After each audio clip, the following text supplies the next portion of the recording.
Nasukamod sa depresyon si G. Yenzel Balana.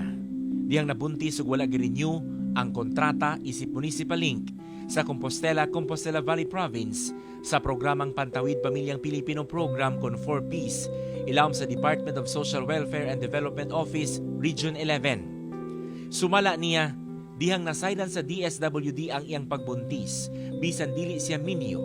Giingnan dayon siya nga bawal kini sa ilang ahensya. Peligroso usab kuno kanila nga buntis ug nga kinahanglan siyang mga nakuna ayha mo balik sa trabaho. Busa, karong tuig 2015, wala siya gi-renew. Kining tanang nahitabo kaniya, nahisulat sa iyang series of events sugod pagkahibalo sa ilang ahensya nga buntis siya hangtod nga siya wala na sa maong ahensya. Sa maong desisyon, daghang gibugaton ang iyang nasinati, miguba sa iyang pagkatao, may lumpag sa iyang pagkababae. Kasi sa akong pagkabaluduhan lang ako ang gino ng mali. Una, nabuntis ko, which is a very wrong decision. Ikaduha, isupak na ko ang ilahang gusto. Isungag na ko ang ilahang gusto. In which, dugay na ko i-advise niya resign. Last week of November pa lang po. Pero, despite ana, ikaupat nila gidaot ang ako ang una, itahalalan ko nila trabaho. Ikaduha, gibutang-butangan ko nila. Ikatulo, gisiraan ko nila. Kanang nasasinik nila ako ang karakter.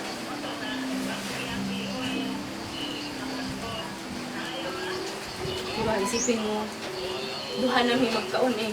This is my responsibility. So, I need my job. Pero, inana lang kadali sa ilaha, mubutang-butang, magsala sa ako.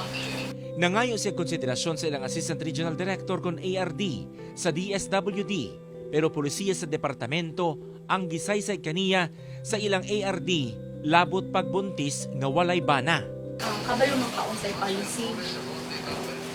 Sunitando ko, of course, 3 years good ko nila, kabalo dyan ko. Pero nagbakasakali lang ko ba sa akong sarili ko, consider ganit nila.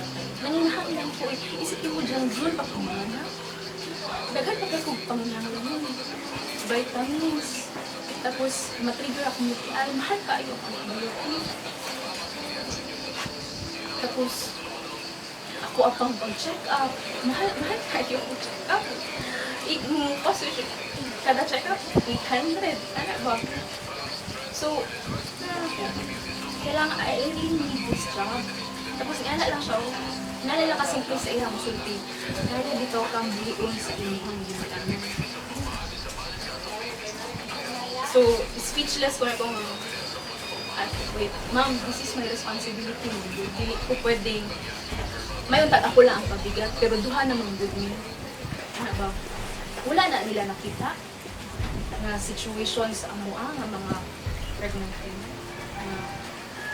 Nag-add sila o problem sa community instead of helping us as expected sa ilahang agency na dapat mutabang sa mga. Alang sa DSWD, wala nila gitanggal si Balana tungod buntis kini. Because we did not dwell on her being a solo parent, but we dwell on the non-performing worker. That is the issue. On non-performance, not on the because nabuntis siya, kaya hindi siya na-renew. It is because she did not perform well, she is under probation, there has been memo issued to her, and the recommendation of her supervisor is not favorable. Pero klaro pa kuno kang G. Yenzel ang nabasa niyang text message sa usa ka nganlan og needs sa DSWD kinsa nakadawat og text message gikan sa taga human resource nga si Cielo. Ma'am Needs, ayaw i-renew si Balana. Kay gitanggal ni Ma'am Lorette ang iyang pangalan sa i-renew. Pabalik ko na siya inyong mga anak. So that was the statement. On what On day? December 15. Kasi Christmas party ko naman sa province. So, tandang-tanda kayo na po. And then by December 17, gitextan ko na makipag-meet up sa ila sa province. So the whole conversation was kanang merely about my pregnancy, good sir. Wala jud mi naghisgot about my attitude, my behavior, my about sa akong pagka-terminate, sir. Kanang ginahisgot nila sa ko is about ang risk na mahitabo sa kuha sa area. And since, sige balik-balik na reason, risky na. Wala ko kaagwanta na watan ko. Kung sa'y difference di ay sa risk na akong i-go through na single mother ko, o sa risk na i-go through sa mga minyo na buntis.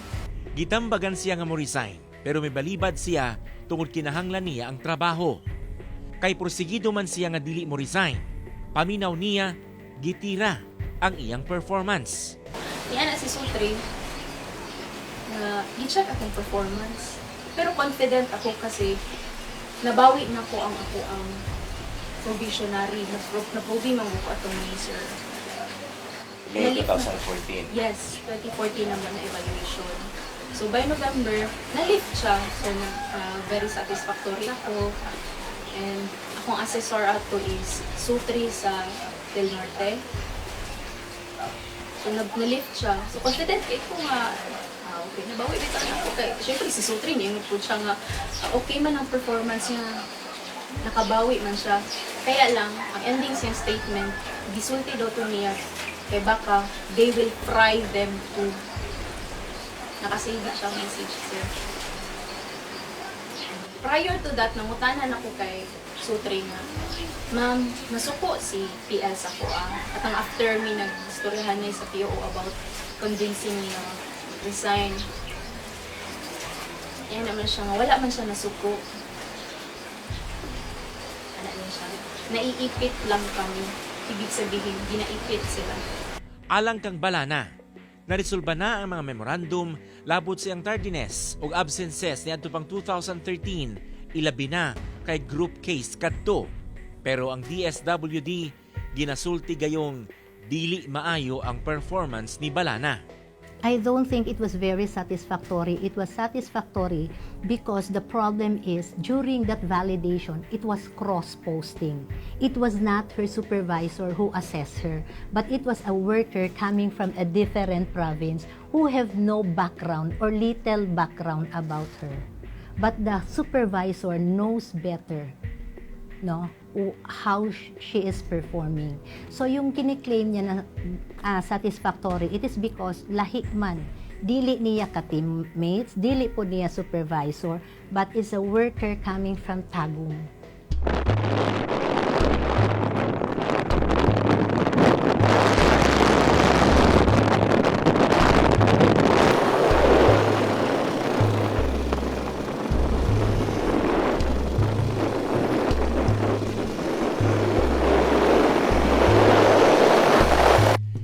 Kay performance naman lagi ang nahimong issue labot pagkatanggal ni Balana, among gituyo og adto ang mga dapit nga iyang gitrabahuan isip Municipal Link.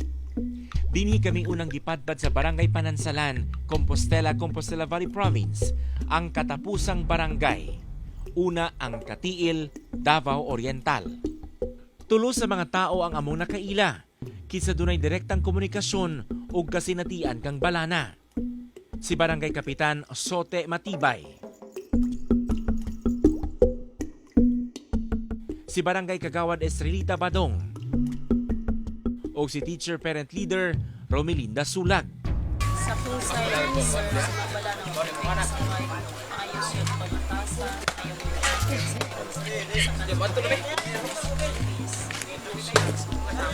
naka-appreciate ko sa iyong kinaya na nagdala is very sabot barangay sa Panansalan.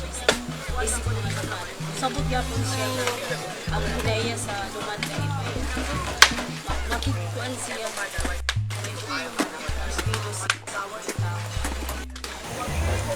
wala gid may ka kuan siya so okay so kasi siya pa ang kuan magsipaling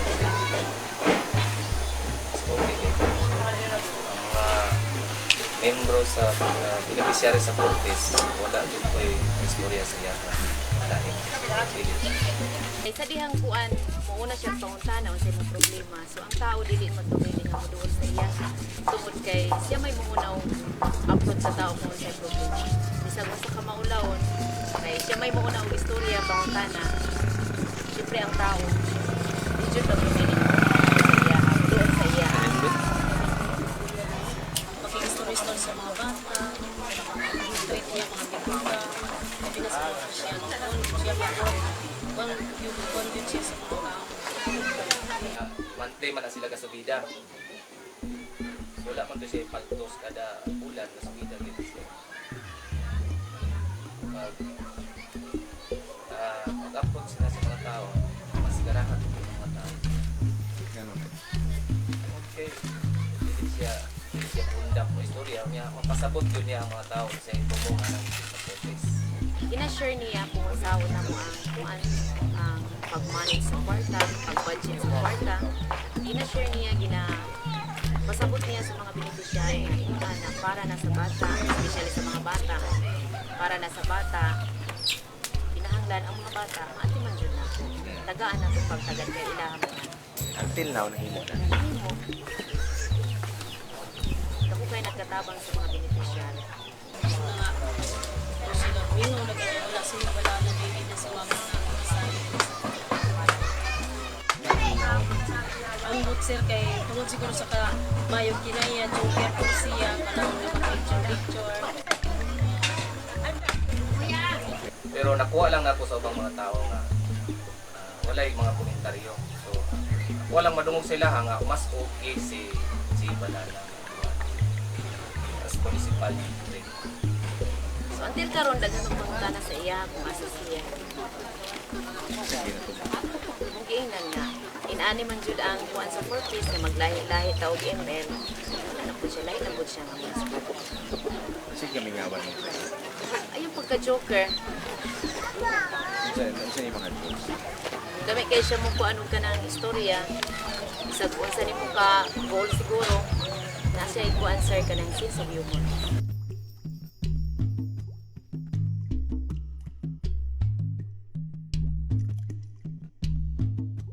Among usab nga gisuta ang mga tao nga naa dinhi nagpuyo sa barangay San Miguel kinsa nakasinati usab sa trabaho ni Balana dinhi sa ilang barangay isip Municipal Link. Sila si Barangay Kapitan Harry Kabiling ug si Parent Leader Neneng Torlao. Kana si Ma'am J, with smile yun na siya nga ma-explain sa mo. Mo na nga, wala kimi kasaway sa iya. May gid siya nga nagdala sa mo. Sa parent leader. Okay. Siya likitin sa trabaho kay gani naagod siya mo makiguyoy gikan sa buntag hangtod panayog to usay dito siya sa panusahay sa kanang mga parent leader mga murag kuan nga pag-alaw na balik na pud sa sa barangay ko opisina ko namin opisina niya nga siya pud sa bulpod na mga assembleya na pud siya nag-attend na assembleya para iyang ipasabot ng mga IEC May siya nga, ate, matulog ko mga 3 days or 5 days ko biya. Kung di na ko mahuman ang kadagan baya ni. Kung may ka, kuan, 18 kami ka parent leader. So, dilit min niya madali kay sa among mga miyembro, na 30 kabuksakop, na 33, na po'y 18, na badaghan kayo ni mo na nga. Dilit min niya madali o kapuman. Magbuntag hapon din na siya, mag-check na din na kayo. Dahil mo si Ma'am J magtrabaho kay mausisa po siya. Kanang iyag yung usisaon ba, kung saan na ang, kung numbering ba, kung saan ang number 1, kung saan ang number 2, ana din na yung ginabuhat. So, hindi dahil sa inyo na mahuman mo niya dayo. So, magpaabot niyo siya nga mahuman yung tanan. ingis niya tagal sa mga kuan na mga parent leader dapat po na conflicts na beneficiary dili ngon nga abang murag nga saba iba ko nagadungan nga saba basta sa akong pagkabalo sa akong pagka-obserba siya observe siya kanang taga yun siya murag ang mo paid yun siya po ang kanang iyahang trabaho Wala ko kakita nga nag-waste of time si Ma'am J. Mangutana ta pagbalik sa DSWD. Nagapananggal ba gyud sila og mabuntis nga sakop sa Municipal Link kung sila walay mga bana? That's partly true, partly no. because the workers that we did not renew, it's not actually tanggal, but we did not renew for reasons that they were impregnated while on service. We don't actually remove them for that reason because as social welfare agency, we uphold the rights and welfare of our solo parents. But sometimes we're pushed to the walls of not renewing because many of the cases that we did not renew is because there were grievances filed to the office. We have been receiving text messages coming from the families, coming from the wives, coming from the purok leader, barangay leader, and PLs, no? Informing us of the relation, of the affair of these MLs. So, for those with grievances and complaints, we normally go through the process of talking to the worker, and then if there are reports that na-admit, nakuhaan, we go to the extent of really validating when they are admitted or when they undergo medical treatment. But for those who have no complaints, kasi hindi naman lahat nalalaman namin yun lang namang hindi na-renew because nakabot sa amin ang reports. And there are also cases na we advise the workers na probably they can give priority to their pagbuntis, and then later they can always reapply. The reason why we advise them because the nature and the demand of the work is high risk. Sa gikaingon ni Direktor Razon kung may grievances, pero ato kang sutaon ang kahintang sa lain pangkanhi Municipal Link nga si Charvy, dili niya tinuod nga pangalan. Laing pamatuod siya sa matud pa unwritten policy sa DSWD nga pagpatanggal sa mga mabuntis nga worker. Hindi daw may i-renew kayo. Kung lagi daw sa mga sitwasyon na walay bana, dapat magpakasal sila. Ingon sila, risky daw mong trabaho kayo, buntis daw, delikado daw sa area. How ka nga naging risky nga naaman gani married nga pregnant women nga wala man gani lagi ipaundang sa trabaho? Tama, pareha naman po din sa ilaha. Kami dapat tabanganan kay kami isa ka solo parent. Welfare man kay ang nangyayon. Kami din natabangan. Dakong danyos ang nahitabo sa pagkawala marinyo ni Charvy isip Municipal Link. Dako jud kay siya kanang damage. Dako siya epekto. Sa pamalain ko lang epekto, damage. Dako jud kay siya. Murag nahugno jud ang akong kinabuhi. Patinulan makita mo pud siguro ninyo ang among paminsan diri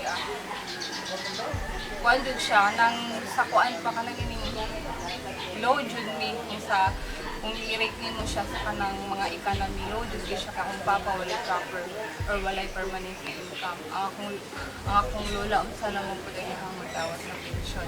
Ako wala pa jud ko trabaho. Nagasugod pa ko karon. So as in makaingon jud ko nga kanang sa 1D1 Alang niya, ang departamentong nagatabang sa pobreng sama niya, maura di ay usab ang moduot kaniya sa tumang kapobrehon. Pagkatanggal ako sa DSWD, niagi pa ko nagbantay internet, pila rice wheel. Dire sa... Oo, nakaingon ko nga, graduate tuod ko pero akong trabaho. For the sake lang, makasustain lang ko panggatas sa community. Nga matay may taguyod na dyan lang ako community. As in, sujud kayo. Nirabot antay nga mag-awi-awi lang sa papa kay siyempre, akong papa, depressed ako ha. Ako ang isaligan sa mga family. So, kaya ito pagkatanggal, inupan ako siya mamahal ka. Iyahang gina-refresh ang akong sitwasyon. Dako na ang iyang anak, pangutana. Mupakaon ba kaha ang DSWD kaniya? Mutabang ba kaha ang DSWD sa iyang anak? Nga mo man kining anaka ang hinungdan sa pagkatanggal sa iyang inahan. we are after the welfare of the solo parent, and it has not been a practice na basta na lang kami magtanggal if there are no reasons or grievances filed against the worker. Sa Matanao, Davao del Sur, among nakaplagan kini si Bernadette Valdivia, isip municipal link nga nabuntis usab nga walay bana. Wala gi-renew ang iyang kontrata sa DSWD. Gipahibalo niya ang usa sa mga taong sakop sa DSWD, pero dili reklamo bato kaniya usa iyang performance ang hinungdan kung anong gipapasiya sa maong ahensya. Ingnan lang ko niya nga, ay day, di jud pa marin yung anak day. May anak siya. So, ano kayo kanang saan na siya, kanang sakit kay sa dughan ba? Anak siya nga, kay ang ato ang opisina day, pro-family ta, pro-family, ato ag yung ginaprotektahan ang family. So, dili gyud pwede nga magtrabaho ka, nga buros ka, nga wala kay bana. Nga, pag yung gisumpayan nga, na siya nga, nilad kay magbusyad-busyad sa barangay gay nga wala kay bana. Inana talaga ni nakaloko gid kay siya taman gani kay kumunga wala kay bana. Nilad kay magbusyad-busyad, imagine gud na ako nga kanang nagbaklay-baklay ko sa barangay, nagkakanda ko meetings ako ang mga for-peace beneficiaries niya. Wala ko'y bana, kanang nag-self-titi na pud noon gani ko nga ingana day sila mo treat og worker nga imbis nga ilahang protektahan unta mo protect man ka mo family kay ngano kung solo di ko nga parent wala ko'y bana, wala ba ko'y family matawag ako ana so ana siya ngilad kay magbusyad-busyad ka anang dalan day nga wala kay bana mo to anak ko kung ma'am maski buntis ko ma'am kay pabul pa man ko magtrabaho ana siya yung mo to siya nga bisan pa day kay buntis ka nga wala kay bana ana siya pag ninyo sa para marinyo ka. Tungod kay lagi babag alang kaniya ang gituohang policy sa DSWD, dagang gihimong lakang si Bernadette aron lamang ma-renew, lakip na dinhi ang pagpakuha sa iyang gisabak. Bisan pa og pila ka weeks, pila ka months ang akong suffering sa iya ha. Wala ako nag-expect nga mukapit dito sa ako nga na kay dili gid ganang dili lalim ang akong gihimo sa iya ha para lang gid nga mahulog siya kay kung baga nang ibabaw sa ako ang hunahuna nga marinyo ko, dapat marinyo ko. So, I choose between the two. Isa man akong pasulabion. Ang baby, ako ang trabaho. So, nakala ko sa akong sarili. Anyway, ang baby, makahimo man ko usab, ana. Sa tamang panahon. Pero ang trabaho, dili siya pwede mawala sa ako. Kung ako ang manghod na ga-eskwela siya. Ana. So, moto, naghimo ko daghan kay mga paagi, dili lang kay isa, dili lang kay duha, dili lang kay tulo nga pamaagi para makuha siya. Pero wala gid siya nakuha, and then ano po, na-enlighten po ko sa ako ang OB nga giadtuan, kay iyahagyong giyagyag ang tanang encouragement sa ako para lang i-fold na ko ang baby. Nga na kaya na siya nga ungnianhi kanihi sa ako para nga magpatabang ka o sa pagpalaglag sa baby. Dili mo po himuon. Kaya kabalo lang ka din. Daghan kay nag-anhi din sa ako nagahilak, nagapatabang o sa pagbuntis. Ni ikaw laki kay tanganaan ng baby tapos imuha lagi pakuha. Ano siya? Siya nga, ang sarap ng feeling maging nanay. Puno sa kaguol ug kasamok ang naa sa iyang hunahuna. Butang nga daw wala maisip sa mga naa sa DSWD. Katigida nila ang torture sa ako emotionally, psychologically, mentally nga ganing matulog ka nga maghilak. Tapos magmata na lang pud ka sa buntag nga maghilak. Nya wala ko kay laing kasyeran. Kay wala ka balugin sa ika-company mo dito sa imong area. No, that is not a policy. I will deny that. That is not a policy of Region 11. And that's not the policy of the SWD. Because as a matter of fact, we are a welfare agency and solo parent is part of our clientele category, sector. Ginaprotektahan man kanila ang katungod sa mga kababayan. Ilaha mang gina-advocate ang gender and development. Pero sila mismo ang nag-violate sa maong ilahang advokasya nga niago din na sa kanang gender and development ang kanang manifestation, gender bias, marginalization. Dito gi-marginalize mi nila. Ilahaming gipahipi. Wala mo'y katungod mo trabaho tungod kay buntis mo nga wala mo'y bana. You have to be a role model, no? Dapat kasi people will emulate, people will look up to you, and then you are espousing and then giving sessions on family relationship, on marriage, no? And yet, you are not practicing what you teach. So, ang akin is, we also have to protect the credibility of our workers. Sumala sa Republic Act 9710 kung Magna Carta of Women, Section 4, Letter B, kung discrimination against women, din hinabutyag nga diskriminasyon kung ang iyang pagkababae o kahintang mo'y babag sa paghatag kaniyang saktong pagkabot sa mga oportunidad sama sa ekonomikan ng kahintang. Sa letter C kung marginalization, ang kategorya sa mga taong gisalikway gikan sa partisipasyon sa politikal, ekonomikanhon, sosyal o kultural hong kinabuhi. Busa pangutana para sa mga eksperto. May nalapas ba nga probisyon sa maong balaod ang DSWD labot sa kaso sa mga nangabuntis nga worker nila nga walay bana? I suppose so. That's my opinion. That constitutes violation. That constitutes discrimination. So, do you become less productive because naging buntis ka and somebody na nakabuntis sa iyo single from a woman na binuntisan ng kanyang legal husband? Do you become a less person? Meaning to say, hindi ka na ba makaperform ng iyong trabaho dahil nabuntisan ka while you are still single? What about those married women? Married women, legally married women, na nabuntisan during the time na nagtatrabaho siya.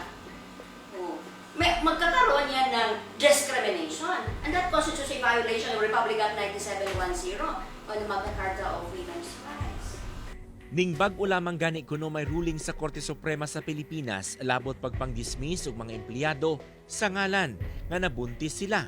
Educational institutions like Catholic schools who dismiss its employee because the employee was impregnated by a single man. Ang sabi ng Supreme Court, that is not correct. The dismissal is null and void. So, walang magawa dyan ang private school. After all, there was no legal impediment between the employee and the one who impregnated her because, syempre, single yun eh. That is their choice, so we have to respect them. Choice. It's a matter of choice. So the woman has the choice for as long as the woman is not committing any act of adultery or is not a party to a crime of concubinage, is not having any illegal acts dealing on that matter, there should be a justifiable ground other than being impregnated.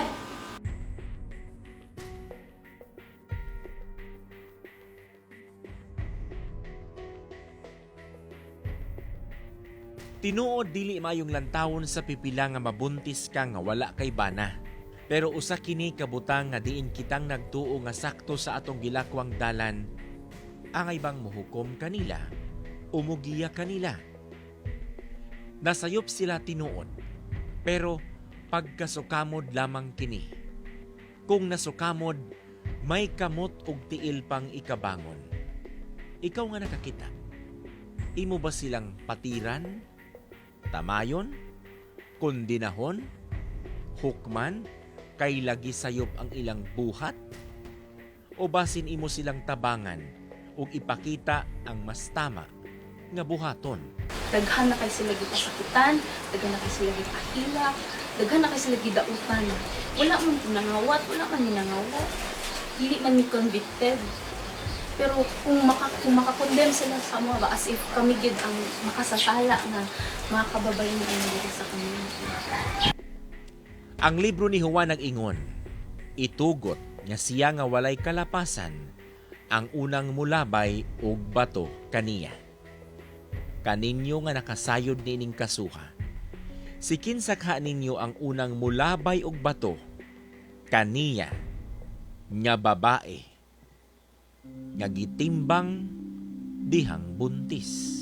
Dito na ko nakita nga I got pregnant para mugawas kung unsa kong mga panghitabo sulod sa ahensya kay pwede ra ko resign eh.